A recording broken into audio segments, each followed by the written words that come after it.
Hello everyone.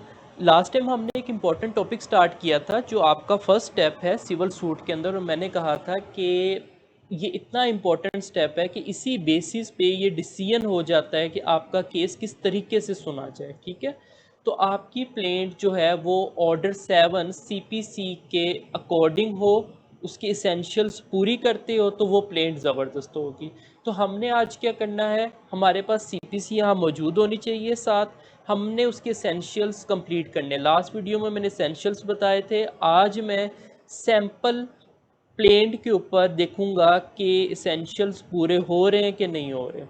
वो sample मैंने बनाया है, ठीक है, उसमें हो सकता है कि कोई एसेंशियल मिसिंग हो, तो फिर आपने मुझे वो पॉइंट आउट करना है। Is it clear? तो हम चलते हैं अपनी प्लेंट के ऊपर, और प्लेंट का पहले आप बैकग्राउंड सुने कि आपको स्टार्ट में ना, जब आपकी कोर्ट प्रैक्टिस स्टार्ट होगी तो ज़्यादातर आपके पास केसेस आएंगे पार्टीशन के या हुला के, डाइवोर्स के, इस तरह के केसेस ज़्यादा आएंगे। तो ये पार्टीशन का सूट है। एक महमूद आलम साहब हैं, उनकी डेथ हो गई है, और उनके बेटे अहमद अली और 3 और बेटे हैं। ठीक है, अब अहमद अली साहब को उनके भाइयों ने घर से निकाल दिया हुआ है और को कह रहे हैं कि तुम्हारा कोई हिस्सा नहीं है इस प्रॉपर्टी के अंदर। अब अहमद अली साहब आपके पास आए हैं, जैसे मेरे पास आए हैं, और मुझे कहते हैं जी मुझे हिस्सा लेके दें।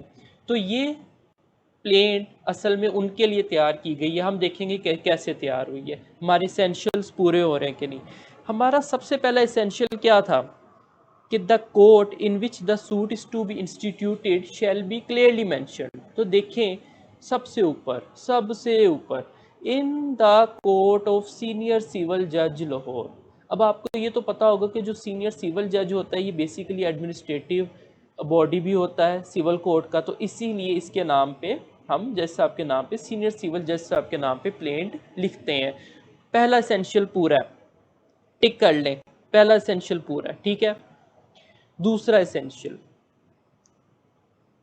पार्टीज का नाम, एड्रेस क्लियरली मेंशन होना चाहिए। अब अहमद अली जो असल में हमारे क्लाइंट हैं, सन ऑफ महमूद आलम साहब इंतकाल कर गए हैं, जो resident of house number 10 street 5 मोहल्ला कैंट लाहौर। ठीक है, ये हमारे कौन होंगे? प्लेंटिफ। ये देखें जी, मैंने नीचे लिख दिया जी, ये क्या है? हमारे प्लेंटिव है। उसके बाद वर्सेस, अब डिफेंडेंट के नेम आएंगे। ये 3 भाई, साजिद महमूद उनके बड़े भाई हैं, अरसलान जिशान, ये तीनों भाई कौन हैं? All 3 sons of late Mahmood Alam Sahab. ठीक है, एक इनकी विडो है सिद्रा परवीन, और ये कहाँ के रेजिडेंट हैं? वही address, house number 10 street number 5 मोहल्ला कैंट। अच्छा, एक हमने डिफेंडेंट बनाया है सब रजिस्ट्रार साहब को। क्यों? क्योंकि सारा रिकॉर्ड ज़मीन का, सारा मैटर, इनफैक्ट जब रजिस्ट्री भी तैयार होगी तो वो किनके उस जुरिस्डिक्शन में जाएगी? सब रजिस्ट्रार साहब की। तो सब रजिस्ट्रार लाहौर को भी हमने वो कर दिया। तो इसका मतलब है हमारा दूसरा एसेंशियल भी पूरा है। दूसरा एसेंशियल क्या था? पार्टीज का नेम, एड्रेस वगैरह, और ये हमने लिख दिया कि जी ये डिफेंडेंट है। ठीक हो गया। उसके बाद title of the suit for separate possession through partition and for permanent and mandatory injunction. अब इसके अंदर हमने टाइटल बताया कि हमारी प्लेंट जो है वो पार्टीशन से रिलेटेड है। उसके बाद हमने क्या करना है, लिखना है रिस्पेक्टफुली सबमिटेड, या ये वर्ड लिखा जाता है, गालिबन ये लैटिन वर्ड है शेविड, इसका मतलब भी वही है। अब फैक्ट्स हम बयान करेंगे। ठीक है, फैक्ट्स ही बयान करने थे। तीसरा आप चीज़ देख लें, तीसरा पॉइंट यही था कि हमने बिल्कुल फैक्ट्स बयान करने हैं। फैक्ट्स क्या है? डैट द लेट महमूद आलम, जो कि 7 आलम के बेटे थे और फादर हैं प्लेंटिफ के भी, और डिफेंडेंट्स 1 2 3, यानी 3 भाई और एक ये प्लेंटिफ, तो टोटल 4 लड़कों के ये वालिद साहब हैं, फादर हैं, और हस्बैंड हैं डिफेंडेंट नंबर 4 के, जो कि असल में मालिक थे, ऑनर इन पोजेशन थे, यानी मालिक पे थे और उनकी पोजेशन में प्रॉपर्टी थी वही हाउस नंबर 10 स्ट्रीट 5 मोहल्ला कैंट, और उनके नाम पे ये रजिस्ट्री हुई थी, सो एंड सो डीड के तहत इस डेट को सब रजिस्ट्रार लाहौर ने उनके फेवर में ये रजिस्ट्री की थी। उसके बाद दूसरा फैक्ट नंबर 2 कि जो प्लेंटिफ के और डिफेंडेंट्स के भी 1 2 3 डिफेंडेंट के भी जो फादर हैं महमूद आलम, वो 2020 में कोरोना के बायस इंतकाल कर चुके हैं। ठीक है, अब लीगल हायर्स कौन बचे हैं? प्लेंटिफ बचा है और डिफेंडेंट्स बचे हैं। ठीक है, यहाँ तक भी कोई ऑब्जेक्शन नहीं है। तीसरा fact, that the above suit property is still among the plaintiff and the defendant 1 to 4 and has not been partitioned by its mates and bonds। किसी तरह से भी उसकी पार्टीशन नहीं की गई, या नहीं होता है ना कि एक पोर्शन एक भाई को दे दिया, दूसरा पोर्शन दूसरे भाई को दे दिया, ना इस तरह से कोई की गई है, ना कोई बीच में दीवार की गई है, किसी तरीके से कोई पार्टीशन अभी तक नहीं है। उसके बाद क्या होगा कि प्लेंटिफ चाहता है कि मुझे मेरा प्रॉपर्टी शेयर मिले, लेकिन डिफेंडेंट्स उसको इग्नोर कर रहे हैं। डिफेंडेंट मना कर रहे हैं कि नहीं जी, हमने वो प्रॉपर्टी आपको नहीं देनी। ठीक है, यहाँ तक फैक्ट्स हो गए। उसके बाद एक और इसेंशियल था कॉज ऑफ एक्शन। ये वर्ड मैंने कहा था स्पेसिफिकली आपकी प्लेंट में मौजूद होना चाहिए, कॉज ऑफ एक्शन। ये देखें जी, आ गया। कहता है that the cause of action accrued firstly on 31, जब उसके वालिद साहब की डेथ हुई तभी पहला मसला शुरू हो गया, पहला कॉज ऑफ एक्शन तब इशू हो गया था। उसके बाद नेक्स्ट कॉज ऑफ एक्शन कब हुआ? अभी तक चल रहा। ठीक हो गया। फिर उसके बाद बहुत इम्पोर्टेंट आपका एलिमेंट था, इसेंशियल था कि आपने jurisdiction of the court clearly mention करनी है। अब जुरिस्डिक्शन ऑफ द कोर्ट क्या है कि भाई this property is situated in Lahore, in your jurisdiction, in your court jurisdiction, तो लिहाजा आप इस मैटर को सुने। तो जुरिस्डिक्शन की भी क्लॉज नंबर 7 आ गई।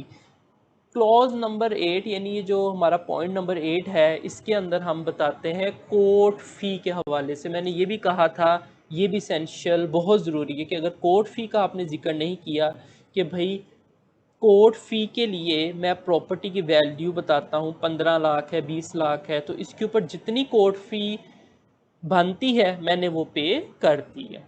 ठीक हो गया। उसके बाद हमारा आ जाता है प्रेयर कि हम कोर्ट से चाहते क्या हैं।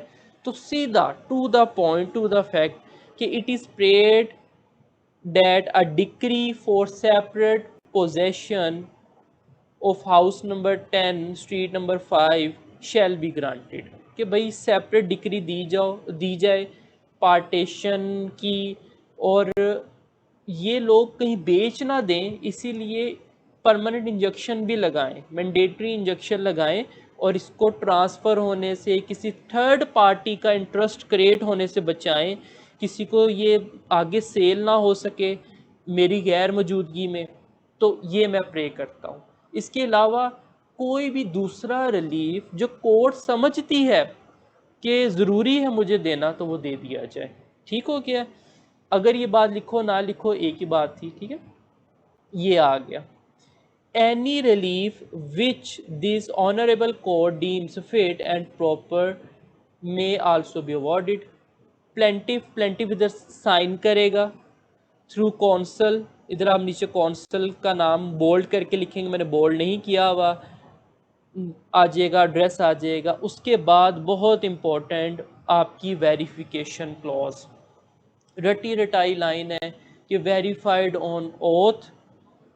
मैं ओथ के ऊपर ये वेरीफाई करता हूँ कि मेरे जो पैराग्राफ्स हैं फैक्ट्स में 1 से लेके 5 तक या 6 तक, इधर 6 तक मेरे बनते हैं, 1 से लेके 6 तक बिल्कुल सच्चे, बिल्कुल ठीक है, और मैं बिल्कुल गारंटी देता हूँ कि ठीक है।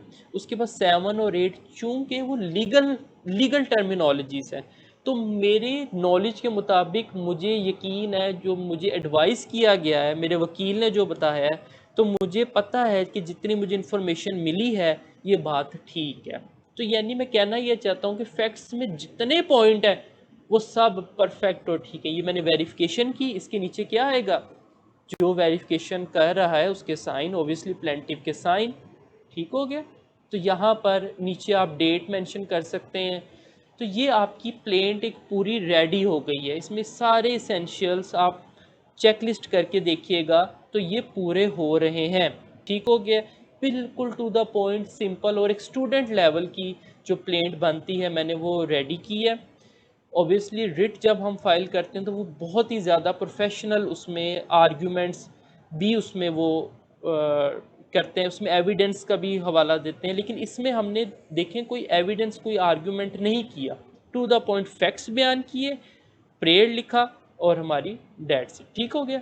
इसके बाद एक और मैं आपको प्लेंट पढ़ाऊंगा, लेकिन ये वीडियो लंबी हो गई है, मैं आपको उसमें दिखाऊंगा कि लिखी बहुत अच्छी हुई है, वर्डिंग क्या ही बात है, चैट जीपीटी वाली वर्डिंग, ठीक है, लेकिन उसमें एसेंशियल्स कम है। अब आम बंदे को देख के लगेगा कि नहीं वो वाली प्लेंट ज़्यादा अच्छी है, वर्डिंग मुश्किल है और प्रोफेशनल की वर्डिंग लग रही है, लेकिन हमने प्रोफेशनलिज्म में अपने इसेंशियल्स पूरे करने हैं, ठीक है, हमने उसकी कोई वोकेबलरी कोई उसमें नहीं पढ़ना।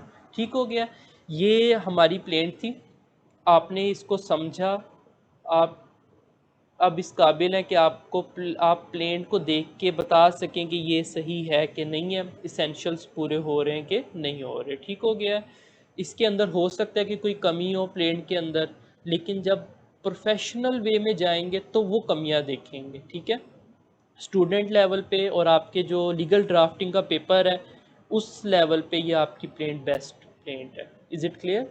तो इंशाल्लाह नेक्स्ट वीडियो में मिलेंगे, तब तक अपना ख्याल रखें, चैनल को सब्सक्राइब करें, ठीक है। और नेक्स्ट में आपको रिटर्न स्टेटमेंट, जवाब दावा, जो आगे से डिफेंडेंट्स की तरफ से जवाब आना है, मैं वो आपको समझाऊंगा। ठीक हो गया।